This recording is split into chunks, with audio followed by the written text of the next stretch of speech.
Hago una mini presentación. Yo soy jefe de urología del Rivadavia y hago neurología desde el 96 acá. Tiene que ver con vejigas neurogénicas y tiene que ver con dolor pélvico perineal. Por eso es que me caen este tipo de pacientes. Este es un paciente muy controvertido. Traje dos casos. En general yo los veo después de que están instrumentados o tratados por los traumatólogos o por los neurocirujanos. Y cuando tiene una complicación de tipo pélvica o una disinergia vesico-esfinteriana o una vejiga neurogénica post-cirugía, me la derivan para ver qué se puede hacer con ella.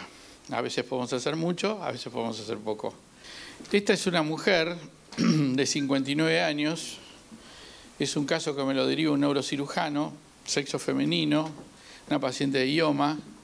A mí me llega a la consulta por un síndrome de dolor crónico lumbociático post-instrumentación de columna lumbosacra, más una vejiga de retención no obstructiva con incontinencia de orina por rebosamiento. Las vejigas de retención no obstructiva son vejigas que el individuo no tiene deseo miccional, acumula volumen, hace una cámara de alta presión, hace reflujo vesicoureteral y termina en insuficiencia renal, que es lo que le estaba pasando a esta mujer.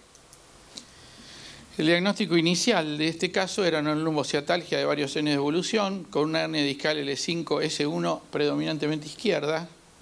Se procede a realizar la disectomía en agosto del 15, una artrodesis con instrumentación con sustitutivos óseos que ahora lo van a ver, un posoperatorio con un dolor muy importante después de esa instrumentación, concentrado en el miembro inferior izquierdo, que no cede con analgésicos, dolor en hueco popliteo y pantorrilla. La paciente sale del quirófano diciendo: doctor, tengo mucho más dolor que antes. No, querida, ya se te va a ir, ahora te damos analgésicos y en 2 días se te pasa. Nunca se le pasó. La movilidad era asistida solo en silla de ruedas y la paciente con el tiempo empezó a subir su creatinina, a subir a sus potasios elevados porque tenía una vejiga en retención. Tenía un dolor de miembros inferiores invalidantes a predominio izquierdo y acá falta, pero tenía un dolor vesical importante, hipogástrico, le dolía toda la pelvis y no se sabía por qué le dolía la pelvis y era porque estaba en retención, distensión de la vejiga, dolor de los, captación de los propioceptivos de la vejiga y una respuesta de dolor pélvico por distensión pélvica, por distensión vesical. En septiembre del 15, el traumatólogo que estaba en esta historia decide remover absolutamente todo el implante.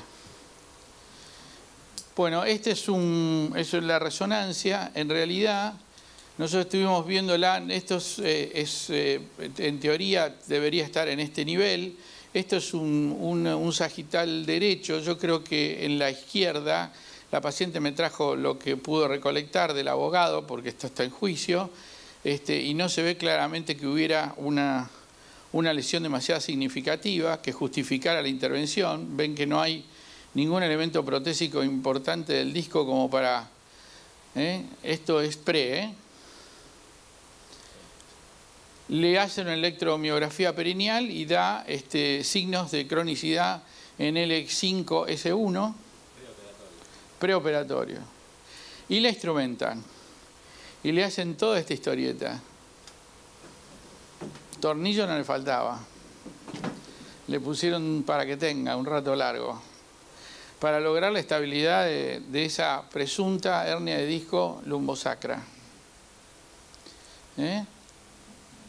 Tornillo, osteosíntesis. Y después se lo saca. Y acá hay signos de que hubo algunos elementos que quedaron de resabio de los tornillos que extrajeron. Cuando la paciente les traen esa instrumentación, empieza a girar por varios consultorios de neurología y neurocirugía. Y cae a Fleni, el doctor Estela, y el doctor Estela me llama y me dice: mira, Miguel, tengo un caso mixto que vamos a tener que tratar porque por un lado está con el dolor bilateral de miembros inferiores y por el otro lado tiene una dificultad en la marcha y por el otro lado tiene episodios que no ceden ni con opioides, ni con analgésicos, ni con nada, pero además tiene algo que tiene que ver con vos. Entonces, bueno, la verdad que sí, que tenía razón, tiene un síndrome vesical doloroso con una vejiga de retención, tenía una incontinencia por rebosamiento y ya tenía niveles de urea creatinina de signos de insuficiencia renal en curso. La urodinamia es cuando uno hace una urodinamia trata de reproducir en un laboratorio lo que al paciente le pasa en el baño de la casa. Entonces le llena la vejiga con sustancia, solución fisiológica, hasta un punto donde el paciente dice tengo muchas ganas de orinar, lo siente en un inodoro plástico, lo conecta a una interfase y saca un perfil de cómo orina el paciente. Esto es bastante discutido hoy en Europa, incluso por la cantidad de horas hombre que se utilizan, en los equipos que se compran y demás, pero en neurogénicos es casi un diagnóstico diferencial. Y acá se ve claramente que la paciente prácticamente no tiene una curva de flujo, o sea, en ningún momento la paciente pudo orinar con una presión del detrusor muy, muy baja, o sea que sus astas anteriores, o sea, su motricidad del detrusor estaba totalmente imposibilitada de ser ejecutada. En la fase 1 del tratamiento lo que hicimos fue, seguir con la pregabalina. Yo le agregué aminotriptilina en dosis habituales con rescate de opioides que ya tenía y le agregué alfa-bloqueantes y parasimpáticos movimientos con el criterio de el alfa-bloqueante abre el cuello interno de la vejiga porque en el cuello de la vejiga hay receptores alfa. Por eso en las hipertrofias prostáticas hoy se usa alfa bloqueantes porque sirven para abrir el cuello de la vejiga y que el tipo tenga mejor flujo miccional. Y parasimpáticos miméticos porque el detrusor está inhibido por el parasimpático y necesitamos que haya un estímulo parasimpático para contraer el detrusor. La vejiga tiene 3 inervaciones, parasimpática, simpática y somática voluntaria. El parasimpática maneja el detrusor, que es la pared de la vejiga. El simpático maneja la última porción del uréter y el cuello interno de la vejiga. Y el somático voluntario, que es el pudendo, famoso nervio pudendo que vamos a hablar esta tarde, maneja el esfínter externo-estriado. Entonces, la conjunción de las 3 inervaciones, o sea, el sinergismo de las 3 inervaciones permite que una vejiga evacúe su contenido o no. Entonces le dimos parasimpático mimético, hubo una pequeña mejoría y la pasé al cateterismo intermitente estéril. Esto para todos los que hacemos neurouro es el arma mater de la historia porque antiguamente a un tipo se le ponía una sonda, una bolsa colectora y se decía, señor, este es su destino, hasta acá llegó, no va a orinar más solo. Bueno, eso es un desastre porque vos lo que hacés poniendo una catéter permanente es anular la vejiga y transformarla en una pequeña cavidad donde no tiene ningún tipo de reservorio. Así que siempre hoy se pasa al cateterismo intermitente, que significa hacerse un autocateterismo cada 4 horas y evacuarse la vejiga. Puede ser o limpio o estéril. Si es limpio, utilizamos el mismo catéter y si es estéril, usamos el catéter y lo tiramos. Habitualmente los neurogénicos usamos estériles por la contaminación seguidas que tienen, por las infecciones urinarias crónicas que tienen. Empezamos a preparar a la paciente para la fase 2, que era el implante de un electrodo en paleta a nivel dorsal bajo y un electrodo cuatripolar sacral que lo iba a poner yo. El de paleta lo iba a poner el doctor, el neurocirujano, con un generador de pulso subcutáneo abdominal. Y es lo que hicimos. Le colocamos un octopolar a nivel dorsal 12 y le puse un electrodo cuatripolar a nivel del foramen sacro 3. Esta tarde vamos a explicar un poquitito cómo es esta técnica, pero la idea es entrar a través del foramen sacro 3, acercar un electrodo al plexo y generar un campo eléctrico en torno al plexo sacro. Ambos electrodos van a un generador de pulso común. Generador de pulso común que tiene la posibilidad de neuromodular en el tiempo los parámetros a ajustar. Le hace amplitud, anchura de pulso, frecuencia y polaridad. En realidad, la nena mimada de esta película de la neuromodulación es la frecuencia y la polaridad, que es lo que más cambiamos a lo largo de los años. Una batería dura aproximadamente 7 años. Pablo va a hablar de esto. Y la paciente con el implante cuatripolar que maneja toda su vejiga, hoy tiene un dolor regional según una escala visual analógica de 4/10, una movilidad no asistida. Hace 3 días que vino al hospital a verme con unas botas y jean y qué sé yo, no era la misma paciente, era otra paciente. Disminución de ingesta de analgésicas un 50%, solo los toma a veces de noche. Recuperación de horas de sueño, deseo miccional positivo, vejiga sin residuo postmiccional, eliminación del cateterismo intermitente, recuperación de la función renal, hoy tiene una diuresis aproximada de 2 litros día, franco descenso de urea, creatinina y potasio, y un quality life aproximadamente por SF36 de un 68% de mejoría. Esto es una ecografía renal post-implante del neuromodulador, donde se demuestra que ya la hidronefrosis ya no existe, o sea, no hay riesgo de que esta paciente siga con su insuficiencia renal. ¿Cuáles son los objetivos del tratamiento? Accionar sobre un síndrome de dolor crónico, tratar la disinergia vesico-anfinteriana, evitar el cuadro de insuficiencia renal, mejorar la calidad de vida del paciente, disminuir el uso del analgésico y reintegrar a la paciente a una vida de relación. ¿Cuál es la conclusión de este caso? Bueno, en principio, que este caso es de trabajo interdisciplinario sin ninguna duda, que no lo que viene a la discusión del tema hoy es si era quirúrgico o no era quirúrgico, que es lo que vamos a discutir ahora.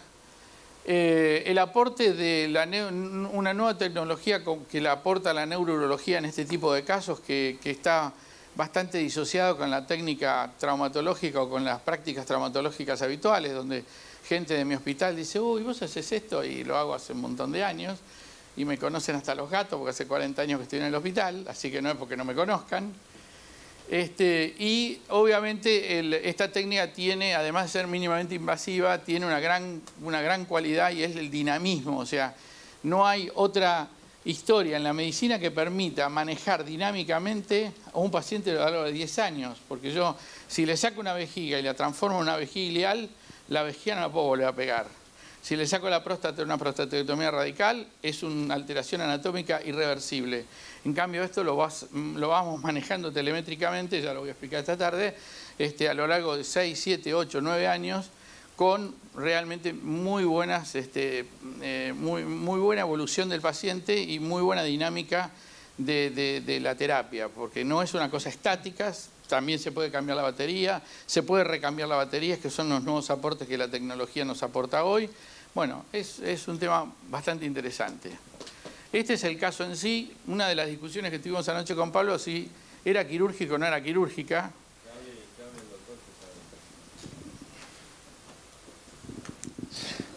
¿Querés pasar las primeras y lo analizamos? La verdad que nosotros en cirugía de columna utilizamos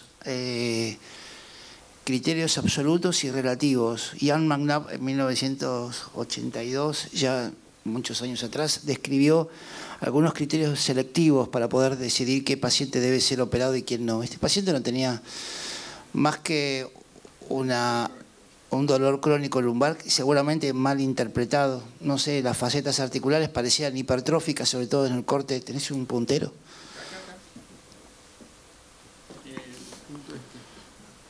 Lo único que veo como causa de dolor lumbar seguramente es esto que se ve aquí, que es hipertrofia de la faceta, lo que se dice.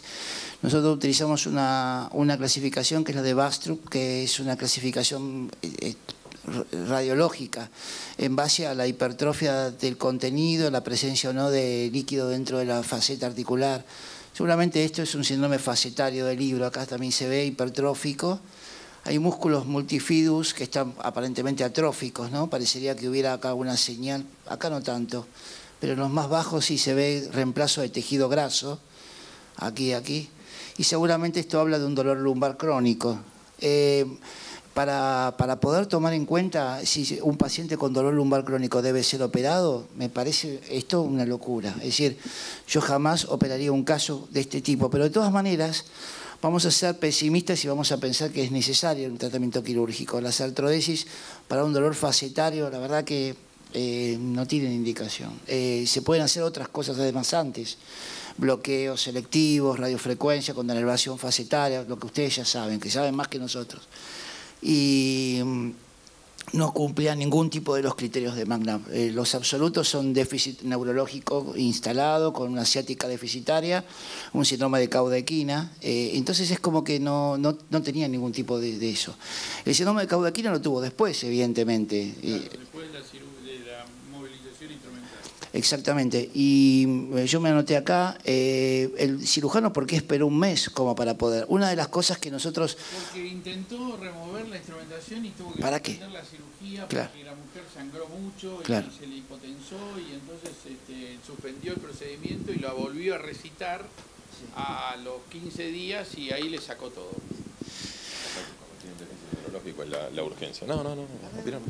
No, que cuando tiene un déficit neurológico, si es postoperatorio, ahí ya tiene que actuar. No, esa era la urgencia. Era la única urgencia que tenía. La mujer le decía, yo, escúcheme, estoy mucho peor que antes, o sea, que antes de instrumentada. ¿La primera operación, doctor, fue con monitoreo intraoperatorio? No lo sé.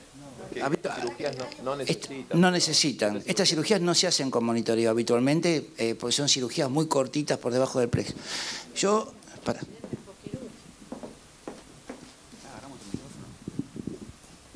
En realidad yo charlaba ayer con Miguel, que me presentó el caso, y a la noche nos falta algunos cortes, obviamente porque al estar judicializado la paciente no nos pudo dar toda la información, no le pudo dar a Miguel toda la información porque el abogado lo limitó. Probablemente tendría un disco extraforaminal si fuese una ciática, que no se ve porque no hay un corte a izquierda, o sea, ves los parasagitales y no los llegas a ver, pero bueno, pensemos que existe, sería para, al estar, no hay listesis, o sea que es una columna que está bastante estable. Yo pienso que era para hacer una forámino, una liberación del foramen y sacar una disectomía, una microdisectomía. El concepto que hay que tener, que a veces el síndrome de columna fallida o síndrome de columna posoperatorio, de dolor posoperatorio, tiene como, digamos, 3 ítems o 3 puntos. Paciente bien indicada, bien operada y que lamentablemente queda con dolor residual, paciente bien indicada y mal operada, y paciente mal indicada y mal operada. O sea que esto no podemos juzgar qué es lo que pasó porque a él le llegó casi, ¿cuánto? 4 años después. Pero bueno, había, como decís vos, varias cosas previas para realizar hasta llegar a este punto de procedimiento. Hay un amigo mío que es el doctor Agrasso, que tiene mucha experiencia en cirugía.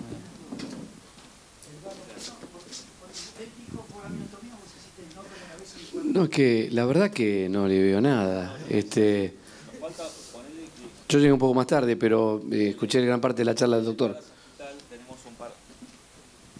Nos falta el parasagital izquierdo. Tenía una ciática izquierda probablemente invalidante y tenemos el parasagital derecho, el sagital y no el parasagital izquierdo. Hacemos una suposición que había un disco generando una compresión radicular que no lo vemos ahí, no se ve en ese sagital. Si estuviese ese disco comprimiendo la raíz, la indicación podría haber sido solamente hacer una foraminotomía y ver la evolución. Era la aclaración, porque bueno, tenemos, si pone la anterior, si uno pone las imágenes anteriores, para tener un criterio también de lo que estamos mostrando, pues puede venir alguno y decir, uy, ustedes nos muestran las parasagitales y están diciendo que no había disco. Por ahí el disco está parasagital izquierdo y no lo estamos viendo. Pues estas son imágenes mediales, ¿no? Corte sagital medial. Pero no se ve deshidratado, no se ve, no vemos la probable causa.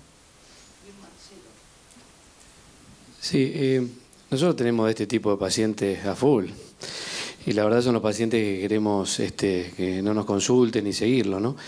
Yo el otro tema que estaba viendo es, ¿cuál fue el motivo real que usted evaluó que tuvo un síndrome de cola de caballo? ¿Por qué tuvo este cuadro desde el punto de vista imagenológico? ¿Cuál es su interpretación? No, imagenológico no, semiológico. La mujer tenía un dolor vesical crónico, Sí. retención, con una vejiga tónica motora, que no significa que no puede contraer el detrusor y acumula volumen, y con lo que se llama una disinergia vesico-esfinteriana, donde tenés una hipertonía del esfínter externo y una vejiga que retiene, y un dolor pélvico que era mi tema central. Claro. Digamos, el neurocirujano encaró el tema de miembros inferiores y yo tenía que encarar el tema de su vejiga disinérgica. Claro, que llama... Nos pusimos de acuerdo y dijimos, bueno, usemos un bicameral donde vos vas a poder accionar sobre el dolor de miembros neuropático y yo voy a poder accionar sobre la disinergia vesical. Ese fue el plan.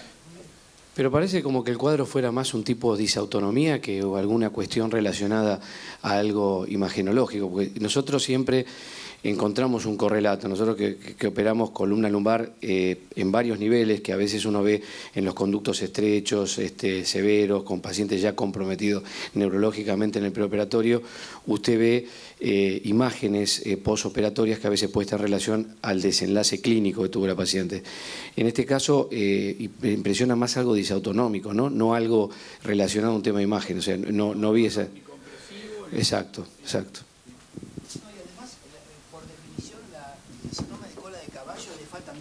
Más, como para poder decir, le falta la anestesia en silla de montar y le falta la arreflexia quiliana. Eso es, pero hay caudas equinas que son incompletas, ¿no, Pablo? Hay caudas que son más incompletas. Ojo que la vejiga neurogénica de una cola de caballo es una vejiga paralítica, ¿eh? Es una vejiga atónica sensitiva, atónica motora, porque compromete la aferencia y la eferencia, ¿eh?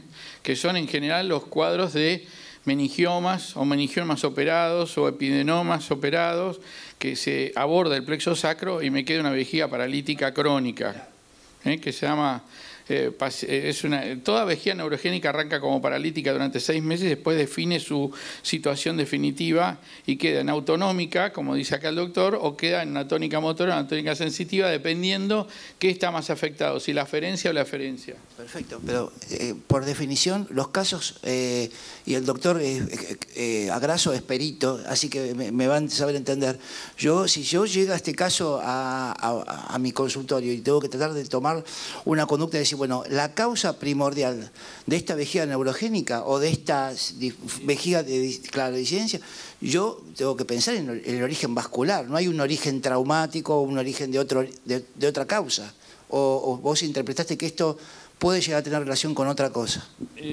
Nosotros vemos muchas veces en los traumatismos automovilísticos lo que se llama el síndrome de conmoción de cono.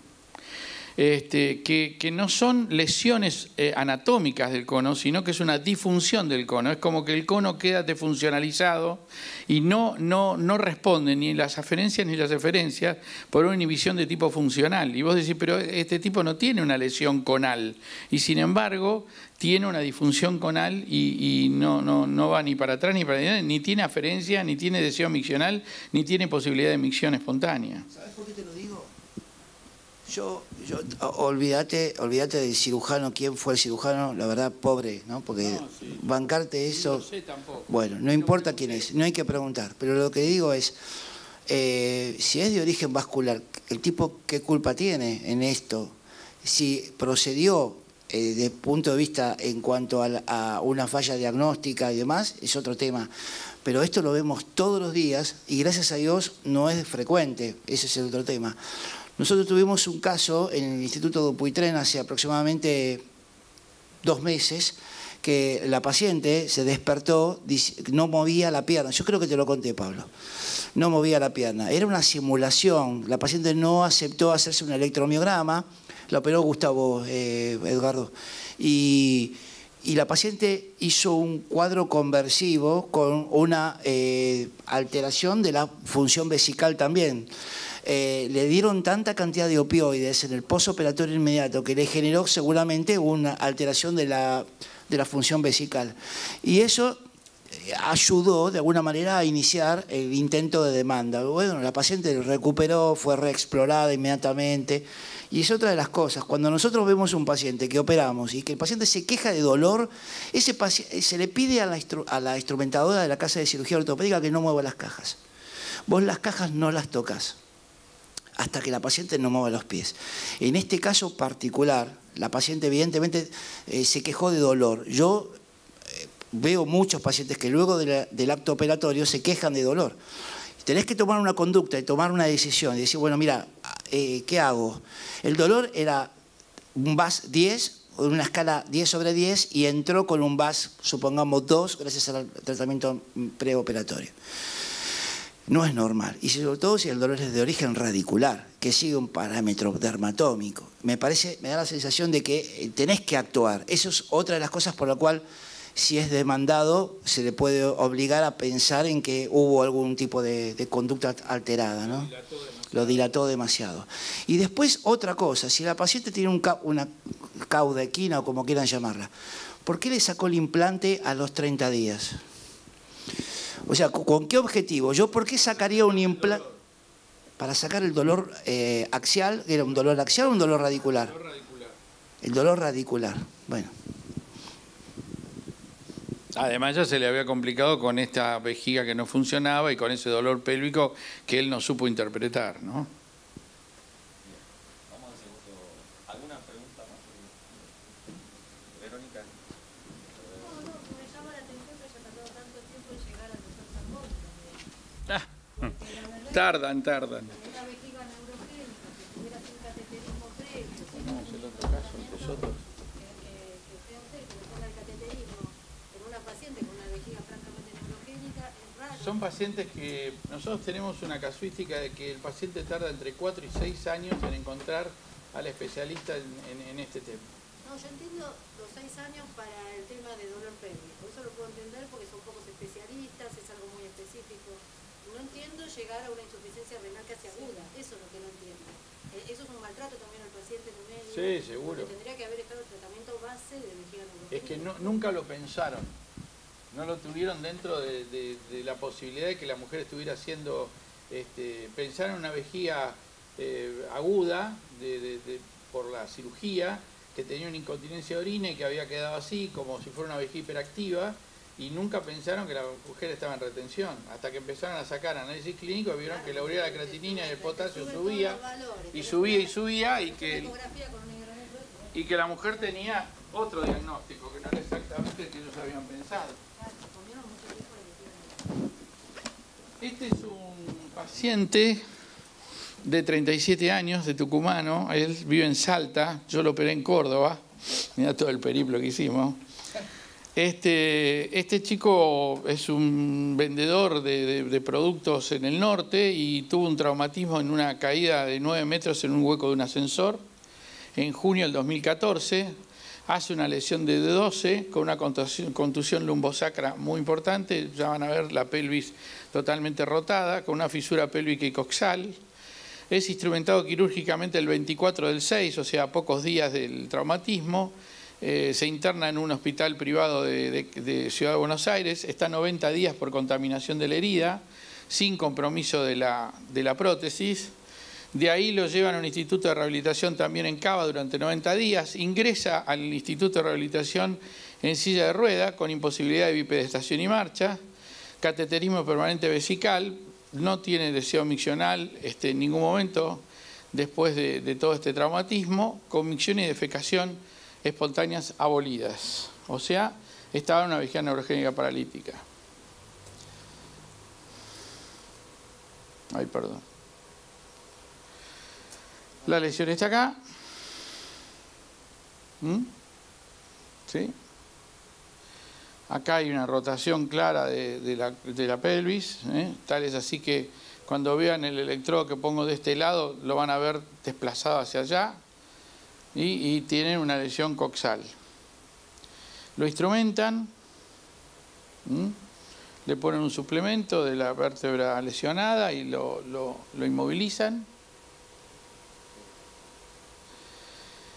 Y a mí me llega así, en septiembre de 2016, me llega con un deseo vesical abolido, con cateterismo intermitente estéril, constipación crónica, distensión abdominal, movilidad no asistida, ya ahí caminaba rengo, pero no necesitaba ni un bastón canadiense ni una silla de rueda, tenía una incontinencia de orina por rebosamiento, tenía incontinencia fecal también por rebosamiento, pero lo que más la angustiaba era un dolor testicular bilateral, una parestesia dolorosa en glúteos, tenía un punto gatillo en glúteos, sensación quemante en el rastre anoescrotal, erección dificultosa e incompleta y eyaculación negativa. Así me llega a mí el paciente derivado de un RT de Salta. Le hacemos el interrogatorio, hacemos una evaluación de quality life, bacteriológica de orina, ecografía pre y postmiccional, espinograma, estudio aerodinámico, electromiografía, potenciales evocados, que es lo que habitualmente hacemos para evaluar a estos pacientes, donde, entre otras cosas, vemos una vejiga neurogénica opaactiva en el estudio aerodinámico, vemos un compromiso L5-S1 en la electromiografía, un espinograma donde el paciente está instrumentado, y entonces arranco con alfa-bloqueantes y parasimpáticos, miméticos, antineuríticos, rescates y cateterismo, y lo paso a una fase 2 de neuromodulación sacral bilateral. Entonces, hago una prueba de estimulación periférica, siempre se hace primero una prueba de estimulación periférica transitoria, donde uno pone el electrodo cuatripolar y lo conecta a un generador de pulso externo, lo deja 21 días en prueba de estimulación, y si el paciente mejora un 50% sus síntomas, pasa a la colocación de un neuromodulador definitivo. No, por ahí se me pasó por alto, pero la lesión neurológica, ¿cuál era la preoperatoria y postoperatoria? No solo lo ves. ¿Cómo ingresó? ¿Con qué score? ¿Sabés con qué score ingresó? No lo sé. Sé que ingresa con el traumatismo de columna dorsal y que lo instrumentan para estabilizarle la columna, y de ahí hasta ahí estoy. ¿Y el tipo el de cirugía postoperatorio mejoró? El postoperatorio no, tuvieron los 90 días de rehabilitación y fue mejorando su movilidad, su dolor, pero no su dolor genital, ni su dolor perineal, ni su vejiga. Por eso me cae a mí. O sea, el cuadro de su fractura de columna está prácticamente resuelto. A mí me cae a posteriori de esa cirugía y de esa rehabilitación de los 90 días, como para que yo dé una solución a este cuadro post fractura de columna dorsal. ¿Podés mostrar las primeras? Claro. ¿La rehabilitación dónde se hizo? En Buenos Aires, pero no te puedo decir en qué lugar. No era público, privado, sí. ¿Esta querías ver? Sí. Hay un sagital, un espinograma de perfil. Un perfil. El perfil está más adelante. Pero había un preo. Ahí está. Y había una previa. A ver, volver una previa, me parece que había una un poquito para atrás resonancia a ver qué estudios hay de antes. imagen. Antes. Previa. Más, ahí. Y resonancia no tenés, no pudiste conseguir. No tenía.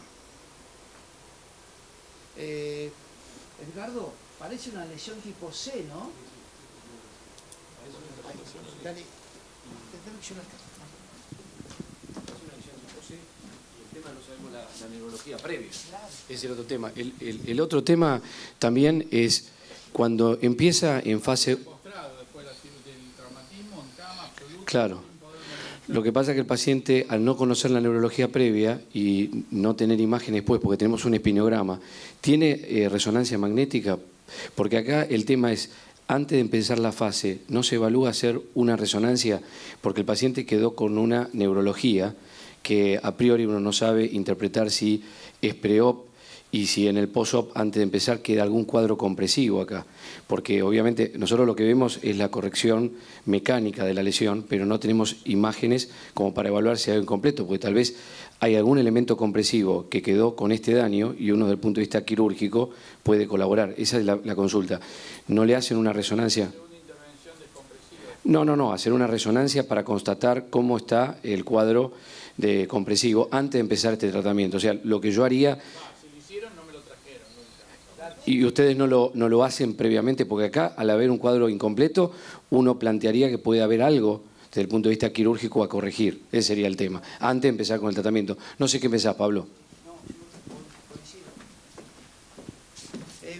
Me da la sensación de que no parece algo completo, parece algo incompleto que da chances de tener que tomar cartas en el asunto. Cuando las chicas me pueden decir... Exacto.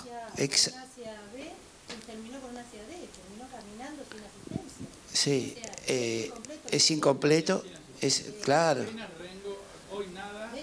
Claro. Acá lo que tenía era el edema medular todo, que quedó como si fuera... Seguramente, claro. Claro.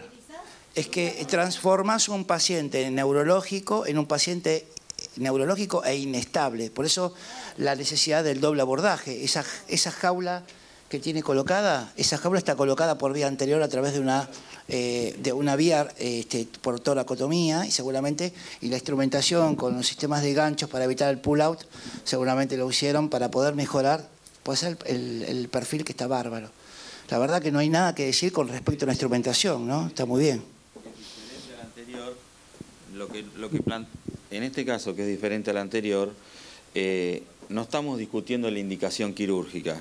O sea, este es un paciente bien operado, con un trauma grave, que lamentablemente le queda como resabio el dolor perineal, que no lo puede recuperar con la cirugía por el tema del trauma. ¿Y es normal que quede con dolor perineal? Hay muchos pacientes que... Sí, que queden incompletos con algún tipo de dolor crónico. Y a veces cuando lo instrumentan es peor, o sea, no mejora ese cuadro perineal, sino que empeora. Por eso que a mí llegan muchas cirugías sacrales o lumbosacras con compromiso de plexo, que empeoran severamente, o te cae una vejiga neurogénica autonómica donde no tenés ni sensibilidad ni motricidad. Este caso era para instrumentar y está muy bien instrumentado, porque pusieron varios niveles por arriba y por abajo. Pero da también desde el punto de vista de rehabilitación un manejo más estable para empezar a trabajar muy tempranamente. Porque si hubieran hecho... Y le fue muy bien en la rehabilitación. Nosotros no podemos tocar tanto, y el primer tiempo lo perdemos, es vital para la rehabilitación. Bien. Este está muy bien instrumentado. Bueno, le hicimos una prueba de estimulación periférica en octubre, le coloqué 2 electrodos transforamen sacro 3, electrodos cuatripolares bilateral, conectado a un generador de pulso externo. Fue un tiempo de prueba de 21 días, con un 50% de mejoría semiológica.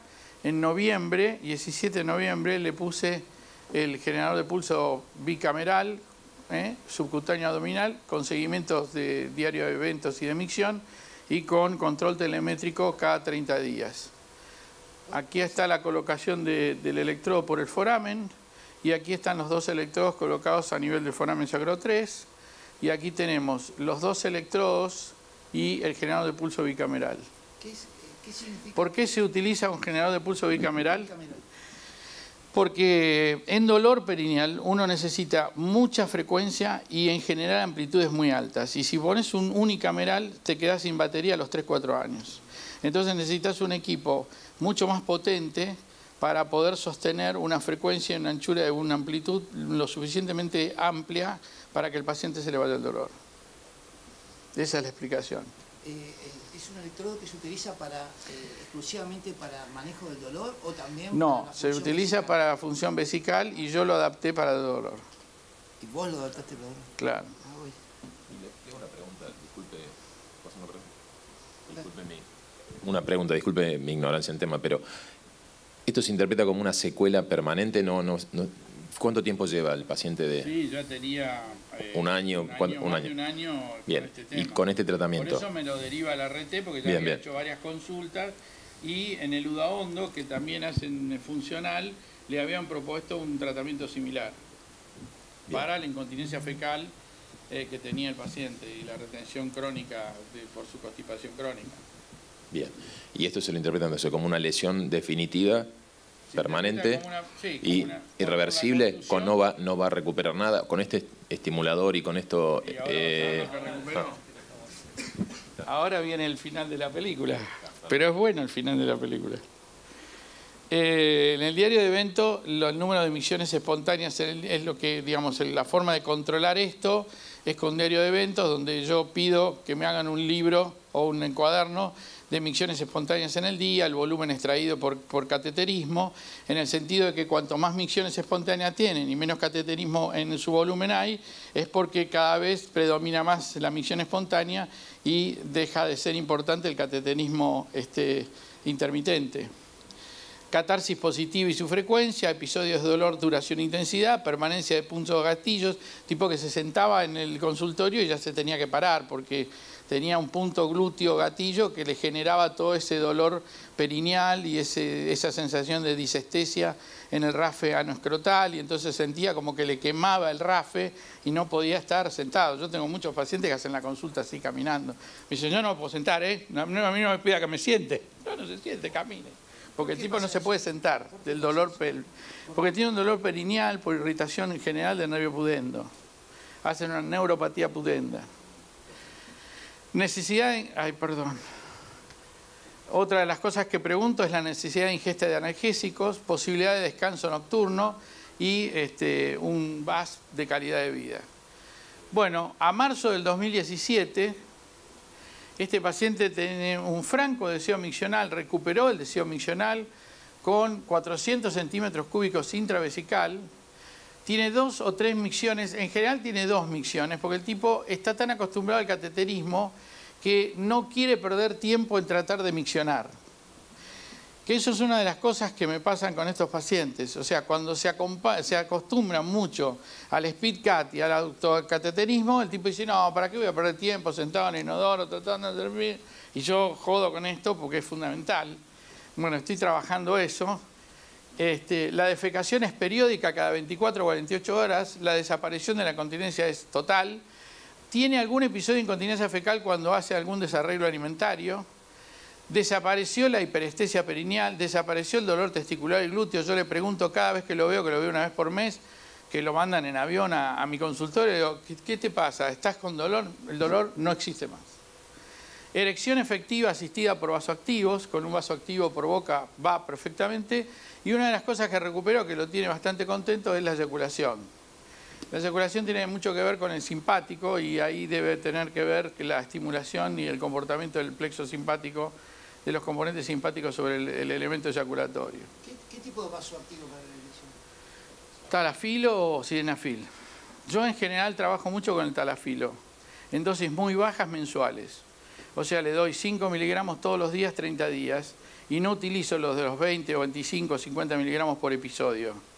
Entonces vos lo tenés con un vasoactivo permanente durante todo el mes y el tipo tiene un rendimiento mucho mejor que tomando un vasoactivo una hora antes. Está mucho menos preocupado por el vasoactivo antes de la relación, es como que toma un antihipertensivo. Desde el momento del implante, ¿cuánto tiempo tardó en desaparecer el dolor? Y estamos de noviembre a marzo. De noviembre a marzo. Diciembre, enero, febrero, marzo, 4 meses. En 4 meses empezó a mejorar. Sí. Igual ya era un paciente... Paciente bueno, excelente. No, pero el tema de los PK, ¿no? Porque nosotros tenemos pacientes con lesión medular completa, o sea, ¿no? Sí. Sin embargo, hacemos una reeducación intestinal donde la evacuación puede llegar a ser diaria. O sea, yo puedo entender No necesitas poner un neuromodulador, a eso va. No, lo entiendo desde el punto de vista... No, creo que se me escucha, ¿no? Lo entiendo desde el punto de vista de la parte vesical y del dolor. Ahora, la parte intestinal, puede ser que este paciente estuviera mal regulado porque no podía hacer una educación intestinal en función del dolor. Eso también puede estar presente. Exactamente. Y que el paciente esté...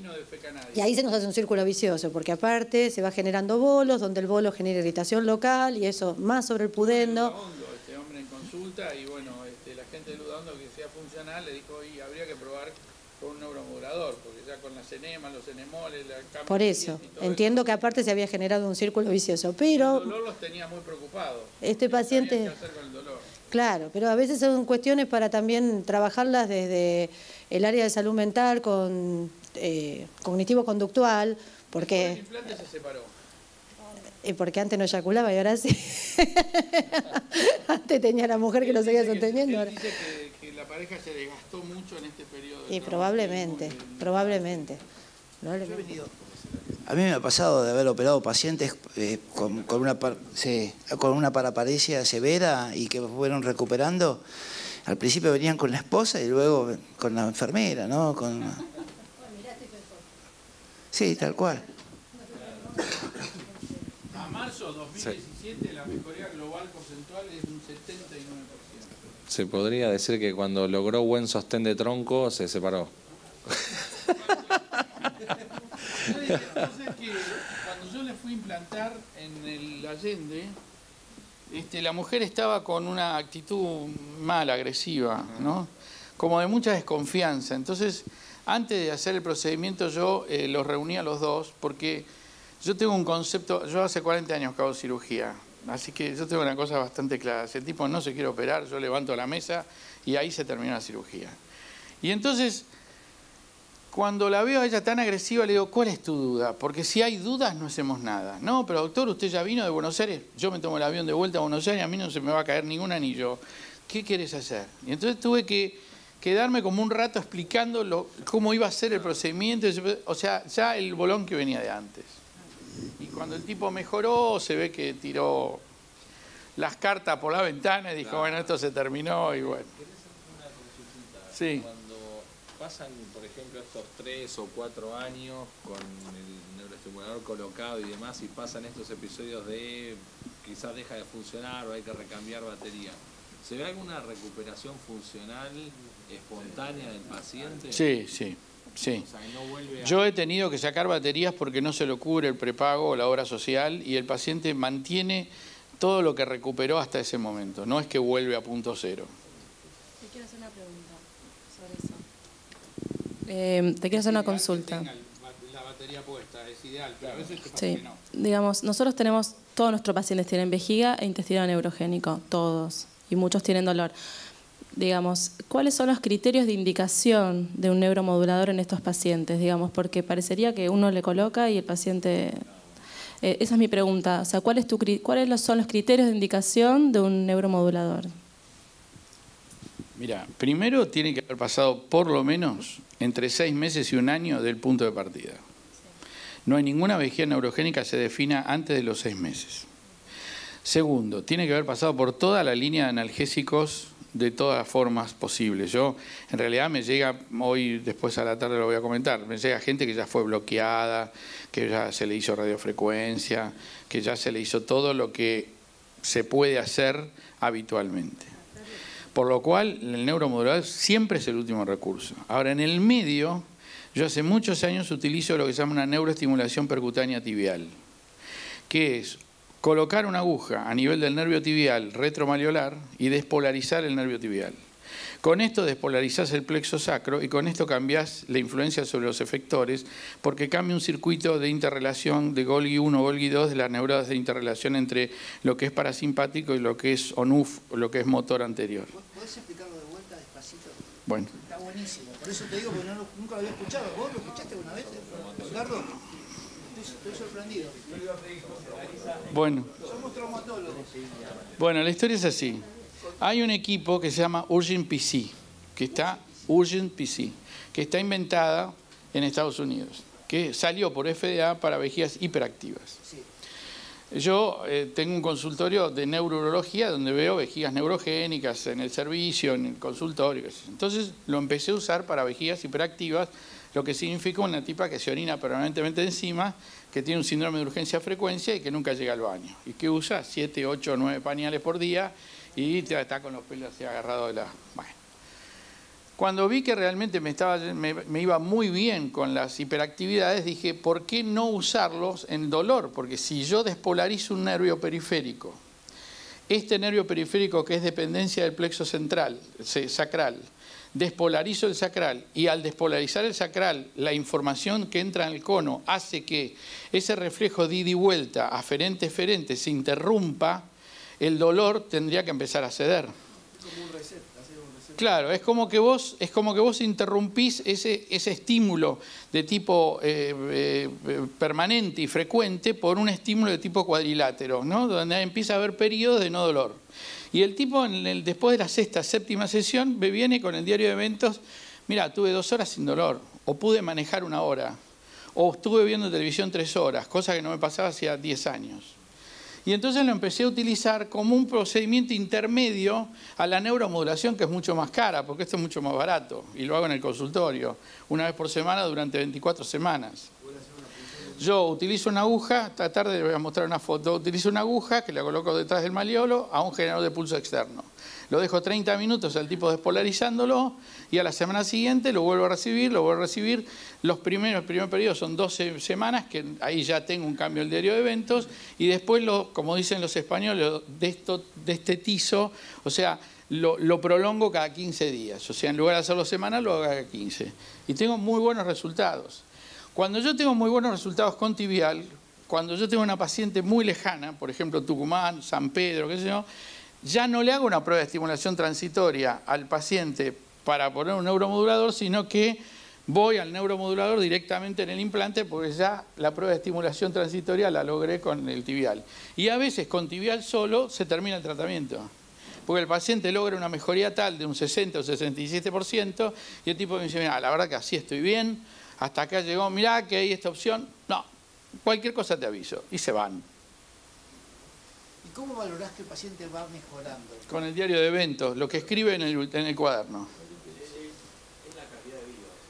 El tipo enseguida te dice, yo me siento mejor, tengo menos dolor, me pude sentar a ver tele, pude estar acostado sin dolor, pude manejar. Yo vivo en Ezeiza y mi camino a Ezeiza es una tortura y esta vez la verdad que la pasé bárbaro. Empiezo a usar menos anillos porque en general me traen 2 o 3 anillos de goma para sentarse y empiezan a dejar de traer el anillo de goma. Es un signo bien claro de que yo tengo pacientes que vienen en avión con 3 anillos de goma y de golpe la ves sin anillo de goma. Decís, ¿qué pasó? Ahora tengo una de Entre Ríos así. Y cuando vos ves que la 6ª, la 7ª sesión, la tipa ya te viene sin los anillos, es que está mejor. ¿Y qué haces? ¿Qué hago? La felicito. Seguro, pero ¿se terminó ahí? Se terminó ahí después de las 24 sesiones, sí. 24 sesiones de neuroestimulación tibial. Y le digo, cualquier cosa, volvé y vemos qué hacemos. ¿Cuál elegís de las dos? Primero tibial. ¿En qué sentido? ¿Qué pierna? Claro. Ah, no, es indistinto. ¿Y vas cambiando de pierna? No, en general no. Ya esta tarde lo van a ver. Es una aguja de acupuntura. Tal es así que algunos llaman acupuntura eléctrica al procedimiento. Los americanos llaman acupuntura eléctrica. Bueno, concluyo esto. Así lo dejo a Pablo Graf hablar, que si no me reta después. Debemos tener neuromodulación sacra como alternativa terapéutica. Los cambios logrados en el quality of life del paciente demuestran un grado de efectividad y confiabilidad del método. Está claro que es un abordaje mínimamente invasivo con una secuencia dinámica indiscutible. Y a pesar de las habituales resistencias ideológicas y administrativas, es conveniente insistir en el uso de la técnica. O sea, la gran lucha es que un auditor te diga, nosotros le vamos a cubrir un neuromodulador, ¿no? Pero bueno, hay que intentarlo. ¿Qué costo tiene Miguel? Auditor. El doctor es auditor. Un neuromodulador hoy y un neuromodulador bicameral está en los $25.000. ¿Cuánto vale? $25.000. Y un kit de neuroestimulación tibial está en 120 euros. Nosotros tuvimos el Congreso Internacional de Rehabilitación la semana pasada y vinieron Nosotros tuvimos el Congreso Internacional en el Hilton de Rehabilitación la semana pasada y vinieron 2 empresas extranjeras con aparatos para estimulación tibial, que tiene que ver con un tipo de estimulador que puede ser ambulatorio para el paciente. Sí, pero eso es con TENS. Es con TENS, sí.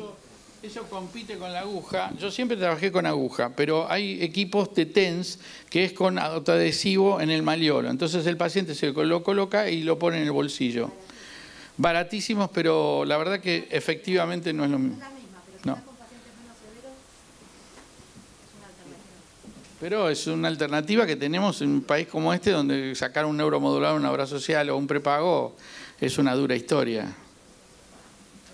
A pesar de todo, ahora estamos mucho más aceitados que cuando yo empecé. En el 96 yo pedí un neuromodulador y me llamaba hasta la secretaria del ministro de Salud. Yo me he peleado con la secretaria Palito Ortega, por ejemplo. ¿Y esto qué es? ¿Y esto para qué es esto? ¿Esto es para chanchos? ¿Qué? Nena, no es para chanto, no es experimental esto. Entonces mandarle paper y toda la historia. Hoy ya eso no pasa,